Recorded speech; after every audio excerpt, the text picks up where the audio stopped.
저는 그 오전에 명상할 때 강하게 경험한 걸 좀 질문이 있는데요.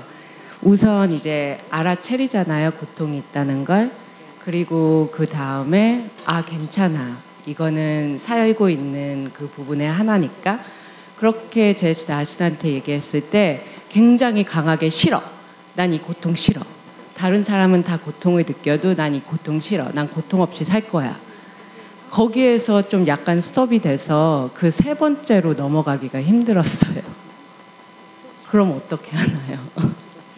그러니까 지금 질문해 주신 분의 이야기는 우리 자기연민 브레이크 실습했잖아요. 그런데 거기에서 맨 처음에 뭐죠? 삶은 그렇지. 삶이라는 것이 이 순간 내가 고통하는 걸 아는 것, 이것이 고통이구나라고 마음챙김하는 부분부터가 나 고통 싫어. 이제 고통하는 순간 고통 싫어. 이렇게 하다 보니까 그 다음에 뭐 인간 경험의 보편성이니 뭐 자기 친절 전혀 진행할 수가 없었습니다라는 질문입니다. 네, 그 불교 초기 경전에 보면 우리는 항상 경험을 할 때 첫 번째 단계로 오는 게 이제 물론 몸의 감각인데 그 다음에 이제 몸의 감각이 기반한 감정하고 전에 느낌이라는 게 있어요. 바디 필링, 바디 펠트라 그런 건데요. 바디 센스라고도 하고. 근데 그런 거는 경전에서 항상 세 가지를 얘기합니다. 느낌에는 좋은 느낌, 싫은 느낌, 좋지도 싫지도 않은 세 가지 느낌이 있다. 좋은 느낌에는 탐욕이 아까 삼독 얘기 말씀드렸죠. 탐욕의 잠재적 경향성이 따르고 싫은 느낌에는 화의 잠재적 경향성이 따르고 좋지도 싫지도 않은 느낌에는 무지의 잠재적 경향성이 따른다. 이게 이제 경전에 나와요. 근데 이제 그런 우리가 당연히 이 싫은 느낌에 대해서는 이 싫다라는 강한 어떤 거부적인 그게 저항이나 반응이 일어나는 건 굉장히 자연스러운 건데 만약에 이제 평소에 나한테 있는 어떤 경험들이 이 MSC 실습을 이게 사실 굉장히 오늘 그냥 쓱 들어오잖아요. 계속 해온 게 아니기 때문에 처음에 했을 때 고통이구나 해서 고통을 싫어했던 그런 무의식적 잠재적인 이게 이제 확 일어날 수가 있습니다. 그래서 그런 거는 굉장히 자연스러운 일이고 그리고 이게 이상하지가 않아요. 굉장히 흔하게 경험하는 것 중에 하나입니다. 그래서 심지어는 처음에 아예 듣기조차도 이렇게 고통이란 말 자체를 듣는데 이미 엄청나게 일어날 수 있고요. 특히 우리나라 젊은이들 같은 경우는 수치심, 실습 자체를 못 들어가요.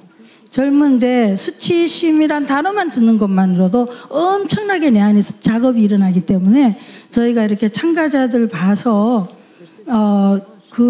아예 실습은 안 들어가고 살짝만 터치해 가면서 이 수치심에 대한 얘기를 하기도 하거든요. 거의 그런 편이에요.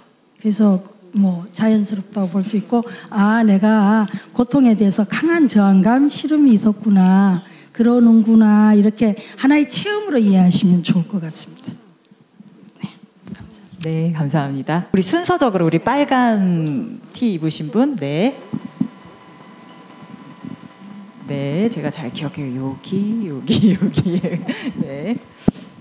네, 그 불교 핵심 가치 중에서 이고등락이라고 알려주셨는데, 근데 저희가 고통을 느끼고 있다는 걸 받아들이고 이렇게 지금 내가 고통을 느끼고 있구나 이런 거는 받아들일 수가 있는데 그 고통을 어떻게 행복으로 바꾸는지 그게 저는 되게 궁금하더라고요.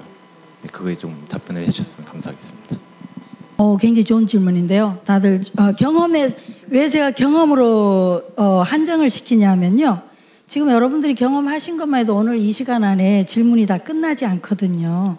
그래서 이 시간에서 경험하신 걸로 한정을 할 필요를 첫째 느끼고 있고 두 번째는 경험하신 기반에서 말씀하시게 되면 다른 분들도 여기에서 혼자만 경험하는 게 아니기 때문에 우린 경험을 하면 비교적 비슷하게 인간 경험의 보편성 들으셨죠? 그래서 한 사람이 아니라 다른 분들도 그런 경험을 하시기 때문에 그 한 분이 대표로 질문하시면 나머지 분들도 문제가 많이 이렇게 의문이 많이 풀리거든요. 그래서 혹시 경험이 아닌 질문을 하신 분이 개인적으로 좀 거부당했거나 이렇게 서운하실 거에 대해서 제가 미리 친절하게, 제가 친절을 많이 연습하고 있습니다. 그래서 친절하게 미리 설명을 드려둡니다. 기분 하 안 나시길 바라고요. 자, 지금 그 질문 굉장히 좋은데 잊어버렸네, 이 말을 하다가. 고통을 감지했어, 그죠? 근데 그 고통을 어떻게 전환하냐, 세상에. 그게 불교 심리학 임상에서 굉장히 중요한 단어입니다. 고를 전자라 그래서 우리가 트랜스포밍 한다 그러거든요. 어떤 찰나에 내가 이 경험을 있을 때 이 경험에 이전에 어떤 나에게 늘 건강을 주지 않는 그런 경험일 때 이걸 전환하는 힘, 이 굉장히 중요한 건데요. 느낌 단계에서는요, 자각만 하는 것으로도 굉장히 자연스럽게 전환이 가능해요. 그냥 느낌은 정확하게 알아차리고 마인드풀리스, 마음챙김을 정확하게 하면요, 그럼 거기에서 뭐가 일어나면 그 다음 단계로 일어나는 게 자연스럽게 최고도의 집중이 되면서 정지가 일어나요. 정지란 발을 정자에 바르게 알지자요. 굉장히 바르게 알고요. 그 다음에는 곧바로 다음 단계로 넘어가는 게 수행에서는 사실 사마타예요. 굉장히 이 멈추는, 그렇기 때문에 이거는 굉장히 자연스럽게 넘어가는데, 만약 그걸 놓쳤어요. 나는 뭐 열심히 집중한다고 했지만 사실은 굉장히 한 찰나에도 수백만 번에 이게 일어나거든요. 그래서 나는 감정으로 벌써 강하게 진행이 됐어요. 그 사이에 또 생각도 끼어들었어요. 그런 경우에는 우리가 전환을 해야 하는 의도적인 노력이 필요합니다. 그래서 의도적인 노력이, 근데 이미 어느 정도 그래도 부족하나마 완전하진 않지만 마음 챙김을 하는 단계에서 그걸 기반으로 하기 때문에 내가 선한 의도를 가지고 일으키는 게 그렇게 어렵진 않아요. 그래서 사실은 출발에서부터 우리는 선한 의도, 의지를 배양하는 게 굉장히 중요하거든요. 그래서 사실은 그런 훈련도 전통 수행에서는 많이 시키고 있어요. 그거를 전문 용어로 서원이라 그러는 거죠. 아까 말했듯이 요익 중생, 내가 일체 나를 포함해서 모든 상대를, 내가 인연한 내가 만나는 모든 상대에게 내가 피해 주지 않고 친절하겠다, 또는 그들을 도울 수만 있다면 내가 돕겠다는 이런 마음들을 일으키는 게 수행의 출발에서 굉장히 중요한 요소입니다. 그러나 정확하게 느낌당에서 알아차리면 어떤 노력도 필요하지 않습니다. 답이 됐어요. 네, 감사합니다. 오늘 이렇게 좀 마음챙김, 자기염 명상을 통해서 오늘 정말 편안했고 또 뭐랄까 행복했습니다.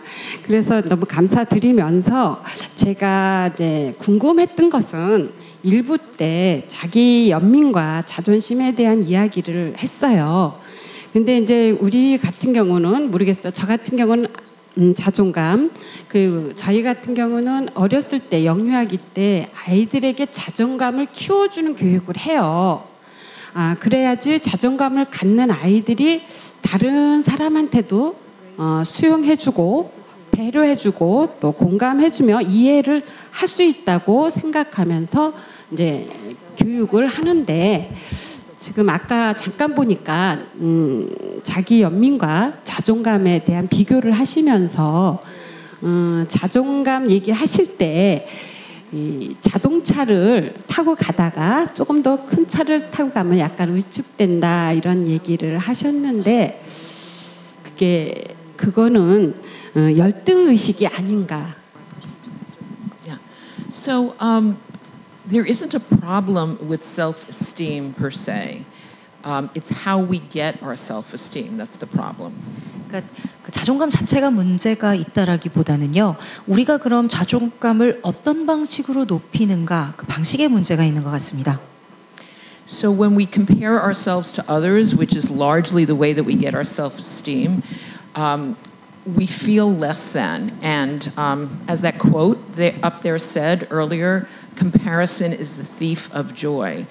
And it's something that I've noticed in my personal life. When I find myself comparing, I'm always feeling less than. 지금 그런데 많은 사람들이 자존감을 높이는 방법으로 남과의 비교를 선택한다라는 게 문제라는 겁니다. 아까 이 장표에도 있었지만 비교라는 것은 우리 생에서 기쁨을 빼버리는 그런 역할을 한다 이런 말이 있었는데요. 저도 개인적으로도 그렇습니다. 내가 남하고 스스로를 비교할 때는 늘 뭔가 이렇게 쪼그라드는 느낌, 더 이상 생이 기쁘지 않은 느낌 그런 걸 경험을 합니다. And the other problem with it is that self-esteem is based on performance. So if you think of yourself as a good therapist, for example, or particularly good at your job, and then you run into an obstacle, or you don't perform well, you feel badly about yourself. 그리고 또 한 가지 보통 자존감은 또 나의 성취 혹은 성과에 기반을 둡니다. 그래서 난 참 좋은 치료사야 혹은 나는 굉장히 내 직장에서 굉장히 높은 평가를 받고 있어. 그런 것에 기반을 두고 내가 자존감이 높아진 상태라면은 그런 것들이 사라졌을 때 굉장히 장애에 부딪히게 됩니다. So in other words, when you're feeling bad, when you've had a bad day or you're feeling badly about yourself because maybe you made a mistake at work or in your home life or whatever, your sense of self drops and you feel worse about yourself. 그래서 내가 어떤 직장이나 집에서 좀 힘든 날을 보냈어요. 그래서 내가 나한테 내가 이거밖에 안 되는 사람인가라는 그런 느낌이 들었을 때는 자존감이 확 떨어집니다. 그러면서 오히려 그 자존감이 떨어지면서 현재 상태가 더 악화되게 됩니다. And in contrast, when you're not doing well or you're feeling badly about yourself, self-compassion is there for you. So self-esteem isn't there for you when you really need to feel good about yourself. But self-compassion is there for you. 그래서 이렇게 내가 나 스스로에 대해 난 이거밖에 안 되는 사람이야. 난 굉장히 모자라. 이런 느낌을 받을 때라도 자기 연민은 제가 쓸 수가 있어요. 그런데 이 자존감이라는 건 그런 상태에 됐을 땐 쓸 수 없기가 쉽습니다. So it's not that there's anything inherently wrong with self-esteem, it's just how we get it, and that self-compassion is there for you when you need it, when you need support, and you need to be cared for. Self-compassion is there. 그래서 자존감 자체가 아주 특별히 나쁘다 이렇다는 의미보다는 첫째, 우리가 이런 자존감을 높이기 위해서 쓰는 방식에 좀 문제가 있다라는 것과 두 번째는 이제 자기연민이라는 것은 더 우리가 진짜 힘들 때도 쓸 수 있는 그 자리에 있는 거라는 거, 이 두 가지에서 좀 차이가 있다 말씀드릴 수 있을 것 같습니다. And just one more thing I want to say about the difference between self-compassion and self-esteem is that with self-esteem, in order to feel good about yourself, you have to feel like you're above average in whatever you do. You have to feel like that you're doing better than average. If you're average, you don't feel good about yourself. But everybody obviously can't be above average in everything. 또 한 가지 이제 자기 연민과 또 자존감의 차이를 말씀드린다면, 내가 자존감이 높게 느끼기 위해서 나 참 좋다 이렇게 느끼기 위해선 평균 이상이어야 내가 그렇게 느낄 수 있다는 겁니다. 그런데 당연하게도 우리 모두가 다 평균 이상일 수는 없는 거죠. So basically, self-compassion is there when you need it most, and self-esteem is there some of the time. 그래서 이 자존감이라는 것은 인생에 있을 때도 있고 없을 때도 있는데, 이 자기 연민이라는 건 인생의 어떤 순간에도 나와 함께 해줄 수 있다는 것, 그것이 차이인 것 같습니다. 네. 땡큐. 개념 질문이라고 삭제하려고 그랬는데 제가 반성하겠습니다. 네, 자, 책 받아가셔요. 질문하신 분. 네, 고맙습니다. 자, 다음 분한테도 분. 굉장히 네. 또 빠르게 여기서 손 들어주셨어요. 네. 지금 역시 자기연민 브레이크 실습 중에 있었던 일인데요. 마음 챙김 부분도 잘 됐고 고통이구나도 됐고 그다음에 인간 경험의 보편성 그렇지 사람들이 다 이런 식으로 살지 아마 이런 상황이면 누구나 다 이렇게 고통을 느낄 거야까지는 됐는데 그다음에 나에게 친절을 주는 부분이 너무 어려웠다. 이게 정말 친절이 맞나? 또 다른 방법으로 나를 옥죄고 있는 건 아닌가라는 생각이 들었다고 합니다. 어떻게 친절을 주는 어떤 그 좋은 팁이 있을까요? 맞나요? 네. A lot of people have trouble when they get to the third step. 많은 사람들이 이렇게 세 번째 단계에서 좀 힘들어합니다. And it's, I think it's because people are not used to saying kind words to themselves, and they're not used to comforting themselves. 예. 근데 아마 그것이 스스로한테 친절한 말을 하거나 스스로를 위로한다는 것이 좀 낯설기 때문이 아닌가 합니다. And I don't know if we did this today because it was in Korean. 사실 제가 한국말을 모르기 때문에 정확히 이제 어떻게 진행이 됐는지는 모르는데요. But on the third step, often what we say is, when thinking of something to say to yourself, think about what you would say to a friend who was struggling with something similar, and that seems to really help people. 그때 저희가 이 이제 세 번째 단계에 왔을 때 지시어야 하는 것 중에 하나가 비슷한 상황을 겪고 있는 비슷한 힘든 상황을 겪고 있는 친구에게라면 내가 무슨 말을 할까 그거를 생각해 보라고 합니다. 그러면 그게 도움이 된다는 사람들이 많았어요. 네, 고맙습니다. 자, 마이크 괜찮나요? 네, 일단 먼저 분. 네. 다시 들린다. 저는 이거 자기 연민 이거 들으면서 아까 아침에 이제 얘기하셨던 것 중에서 그 자기 연민이 자기 한계를 알려주는 힘이다 이 말을 하셨던 게 되게 인상 깊었고 저는 오늘 실습을 통해서 다시 저 자신을 이제 좀 이렇게 돌보면서 제가 지금 현재 힘들어하고 있는 어떤 일이 있는데 그 일에 대해서 제 한계를 이제 좀 인식하고 거기까지 해야겠다 이렇게 생각하긴 되었는데 근데 문제는 그 다음에 그러면은 이 내 관계에서가 되게 어렵더라고요. 내 한계까지는 인정하고 내가 내 자신을 이제 좀 돌보고 이렇게 하는 것까지 됐는데 근데 타인 그러니까 저랑 관계하는 그 사람한테 어떻게 그러면은 해야 될까? 상대한테 그게 상처가 됐던 적도 있었던 것 같거든요. 제 한계를 인정하고 그 다음에 저를 돌보면서 그 사람한테 그런 얘기했을 때 상대는 그거에 대해서 상처받고 관계가 끊어진 적도 있고 막 이렇게 되니까 그게 겁이 나서 그거를 잘 못하게 되거든요. 그래서 이 MSC에서 관계에 대한 부분이 이제 아직 오늘은 나오지 않았는데 그럼 근데 사실 그거가 안심이 안 되면 사실 이거를 못 하겠는 거예요. 네, 그래서 그 부분에 대해서 좀 질문 드리고 싶어요. 예, MSC 프로그램에 자기 힘든 감정 다루고 그 다음에 힘든 관계도 다루는 파트가 있습니다. 그리고 또 그 다음에 자기 한계를 인정하면서 그러나 한계를 인정하기 때문에 포기하는 게 아니라 또 그 안에서도 최선을 다하는 그러니까 이게 이제 중도 수행의 평정심 수행이라고 그래서 그 부분도 또 진행을 합니다. 근데 이제 오늘의 시간 말씀드렸듯이 한계가 있다 보니까 그냥 맛보기밖에 못했는데 네, 충분히 천천히 단계별로 그런 실습을 다 합니다. 네. 네, 저기 빨간 목도리 하신 분. 안녕하세요. 존경하는 스님과 또 효림 스님 또 카렌 교수님과 함께 일반인으로서 이렇게 함께 뵐 수 있는 자리가 있어서 정말 기쁘고 감사합니다.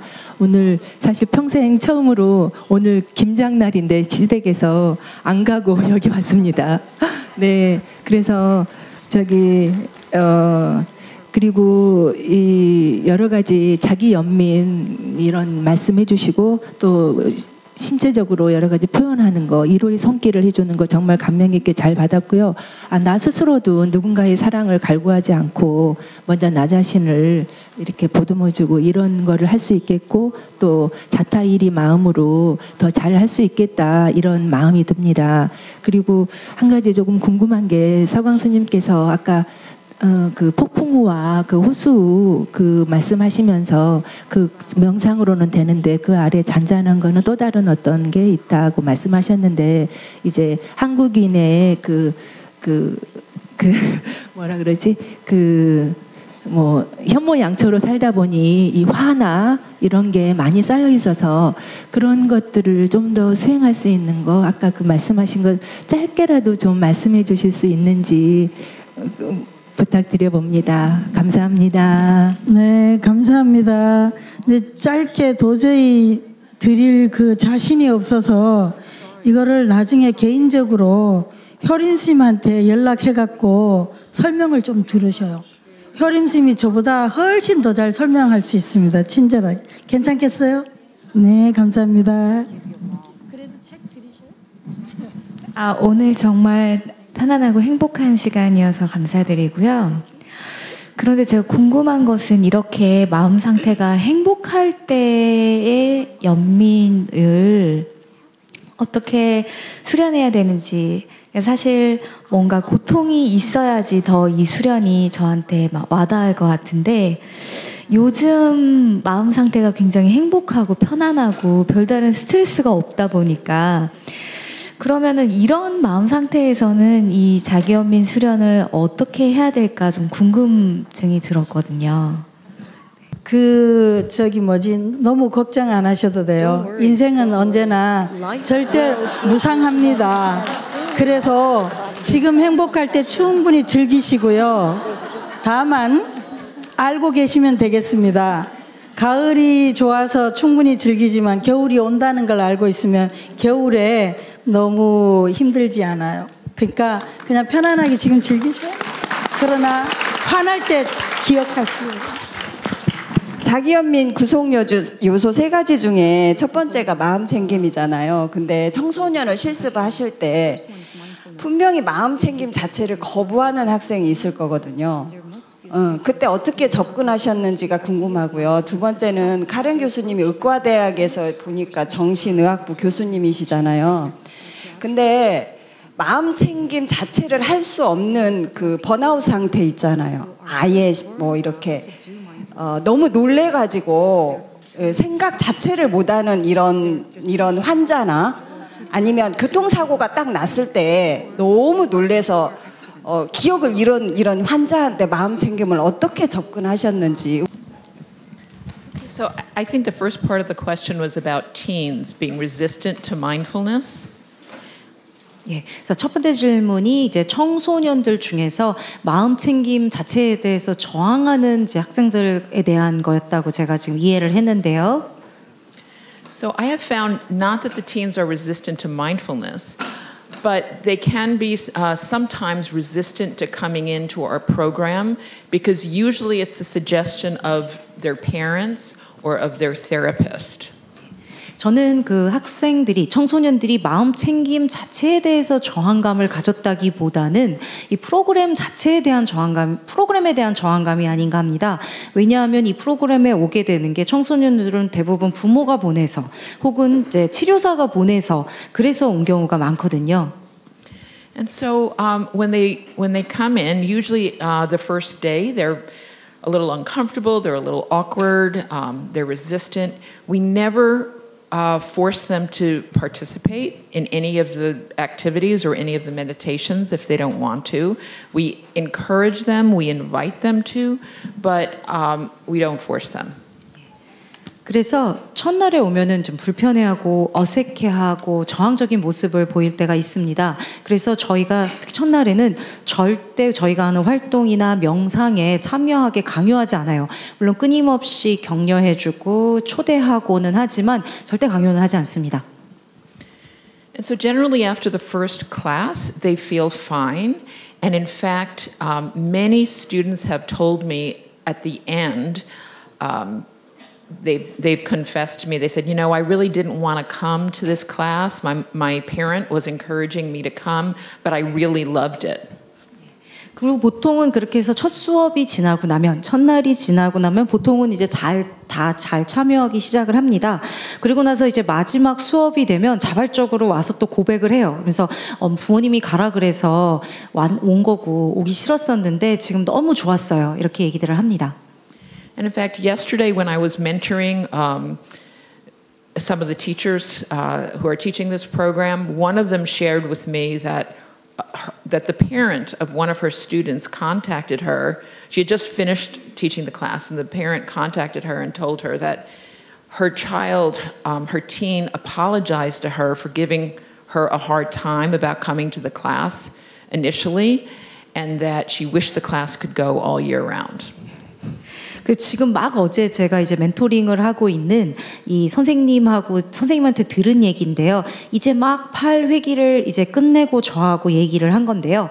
그 참석했던 청소년의 부모가 이 선생님한테 연락을 해서 이 이제 청소년 자녀가 여기 안 가겠다고 고집 부렸던 것에 대해서 사과를 하고 이 프로그램이 1년 내내 계속되었으면 참 좋았겠다라는 얘기를 했다고 합니다. And the teacher was particularly happy because this was the first time she was teaching the class. 그리고 이 선생님 같은 경우 이 청소년을 위한 MSC를 처음 해본 거기 때문에 아주 행복했어요. So I'm now teaching. It's actually a MSc class to certified nurse assistants in nursing homes, and they're very burnt out. I'm also teaching, or I have taught, surgery residents who are very burnt out, and we've even given them scales because it's a research study, and the scales show that they're very burnt out. 그리고 이제 지금 현재 제가 이제 간호사들, 특히 요양원에 있는 간호사들하고 수술 전문 레지던트들, 전문의 레지던트들한테 이제 이 MSC를 하고 있는데요. 이게 사실은 연구 프로젝트의 일환으로서 특히 소진이 굉장히 심하게 되는 사람들을 골라서 지금 MSC를 하고 있는 겁니다. And actually, it's the self-compassion piece, more so than the mindfulness piece, that really appeals to these people, because that's exactly what they need. They're working so hard, they feel unappreciated, they're burned out, and what they really need is to give themselves care and tenderness and kindness and take care of themselves. 실제로 이거를 해보면은 이 이제 MSC 중에서도 마음 챙김 부분보다는 확실히 자기연민 쪽에서 더 이 사람들이 받아들이고 효과가 있는데 너무 과로했고 있고 너무 인정도 못 받는 것 같고 소진되고 있기 때문에 훨씬 더 어떤 자기 돌봄이나 스스로에 대한 좀 부드러움 이런 것들을 더 많이 필요로 하고 있는 것 같았습니다. In fact, I'm in the medical school at my university, and in the last month we had a cardiology fellow who suicided because he was depressed and burned out. And so there's a real need for self-compassion and MSc in the medical school and among medical people who are, and all people really, who are burned out. 제가 의대를 다닐 때 이제 졸업을 한 달인가 앞에 두고 그때 병원에 있었던 이 이제 심장 전문의 하나가 자살을 했어요. 너무 과로가 심해서. 그래서 정말 특히 의학계에서 이런 소진이 많이 일어나고 있는 의학계에서 MSC가 특히 더 많이 필요한 것 같습니다. 네, 감사합니다. 자. 네. 네. 안녕하세요. 저는 이런 명상 프로그램은 처음 참여하게 되었습니다. 그래서 오늘 어떻게 보면은 정말 저에게는 어떤 기점이 되는 포인트가 될 수 있는 시간이 되었던 것 같고요. 스님께서 말씀하신 불교와의 관계 하셨을 때 이고등락 자리이타 주위 사람들과 함께 가족과 함께도 그렇고 불교를 모르는 사람과도 공유하고 싶은 부분이지만 이렇게 마음챙김 자기연민 명상과 함께 나아간다면 훨씬 공감하는 것이 크겠다라는 걸 배웠고요. 제가 오늘 가장 크게 느낀 거는 제가 타인에게는 되게 친절한 사람으로 사람들에게 많이 그런 말을 듣지만 솔직히 나에 대한 자기연민은 거의 없었다라고 볼 수 있는, 그거를 반성하는, 또 그걸 알아차릴 수 있는 시간이 되어서 너무 감사드립니다. 그래서 아까 카렌 교수님이 말씀하신 자기 연민이 강할수록 여기 자기 실수에 대한 책임을 더 많이 질 수 있다. 즉 자기 자신에 대해서 가장 솔직해질 수 있는 그런 오늘의 배움이 되지 않았나 싶습니다. 감사드립니다. 고맙습니다. 네, 안녕하세요. 오늘 너무 좋은 강연 해주셔서 일단 감사하다는 말씀 드리고 싶고요. 저는 그 음악을 만들고 이렇게 연주하고 하는 일을 하고 있는 사람이라서 항상 그 음악이 가지고 있는 그런 위로나 치유의 힘에 관심이 되게 많았습니다. 근데 오늘 순서 가운데 이제 음악이 이렇게 들어있던 게 되게 인상적이었습니다. 어떤 점이 그랬냐면 그 가사가 이렇게 나와 타인에 대한 자비에 대한 가사였는데 그거를 그냥 눈으로만 읽을 때는 솔직히 뭐 그냥 뭐 좋은 말이네 그냥 이 정도만 되고 마음에 와닿지 않았는데 계속해서 그 멜로디로 이렇게 부르고 반복하다 보니까 그게 이렇게 마음에 스며드면서 이렇게 감동을 느끼게 되더라고요. 그리고 또 카렌 선생님이 그 수업 커리큘럼 짜시는 것도 보니까 거기 안에도 이렇게 음악 명상이 중요한 요소로 들어가 있는 것도 되게 흥미로웠고요. 그래서 음악이나 그런 소리가 이렇게 어떻게 자기 연민에 이렇게 도움이 되는 건지 그게 음악을 하는 사람으로서 되게 궁금하고 저도 그런 도움이 되는 음악을 하고 싶어서 또 그런 질문을 드리게 됐습니다. I don't know if the music is healing, but I know that teens really love it. 실제로 그러면 음악에 무슨 치유의 힘이 있는가 그건 제가 정확히 모르겠습니다만 분명한 거는 청소년들이 굉장히 좋아합니다. And what I tell teens is that they can use that piece of music if they want, but they can choose another piece of music if they'd like. It has to be a piece of music that's relaxing and not hard rock, for example. And it should also not have words because words will take you into your head. 그래서 청소년들한테 자기가 좋아하는 음악을 고르라 이렇게 또 얘기를 합니다. 근데 그때 단 뭐 하드락 이런 거는 안 되고 그리고 가사가 있는 거. 왜냐하면 가사가 있게 되면 또 자꾸 여기서 이제 생각이 머리로 들어가기 때문에 가사가 있지 않은 거 그리고 좀 이완되는 음악이다. 그러면은 자기가 좋아하는 음악을 갖고 이렇게 해봐도 된다라고 얘기를 합니다. 네, 그 불교 우리 스님들이 공부하는 경전 중에 하나인데요. 4학년까지 처음에 출가하면 공부하는 게 있는데 4년제에서 3학년에 가면 능언경이라는 경전이 있어요. 근데 그 경전에 보면 이근 원통이라는 말이 나오는데요. 사실은 불교 수행에서 깨달음에 가장 빠르게 도달할 수 있는 이 통로가요, 소리입니다. 소리를 통해서 여러분이 소리에 이렇게 집중해 보시면 한번 느껴보시면은 굉장히 그 가장 많이 그 마음이 그 떠도는 거를 가장 많이 안 떠돌게 하는 그렇게 굉장한 그게 있어요. 근데 물론 소리에 내가 완전히 풍덩 빠져버리면 곤란하고요. 뒤에 메삼에 묻혀나 이렇게 그 이선희의 그 인연할 때는요 사실은 빠져버려요.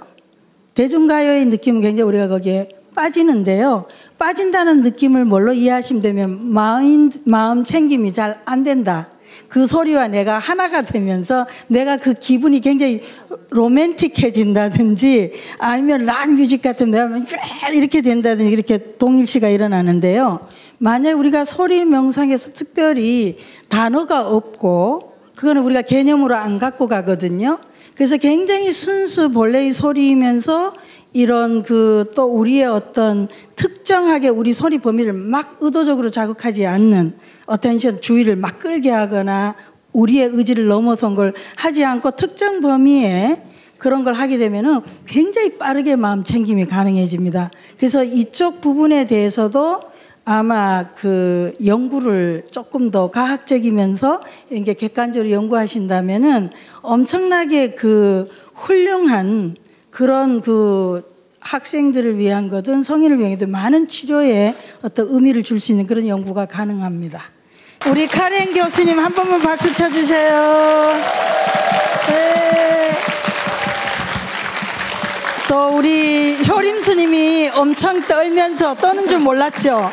마음 챙김하면서 떨어서 그러면 외부에서는 안 보입니다. 우리 효림 스님 수고했습니다.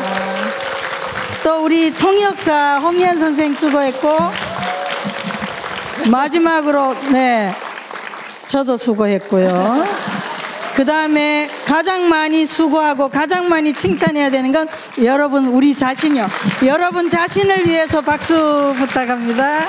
감사합니다. 감사합니다.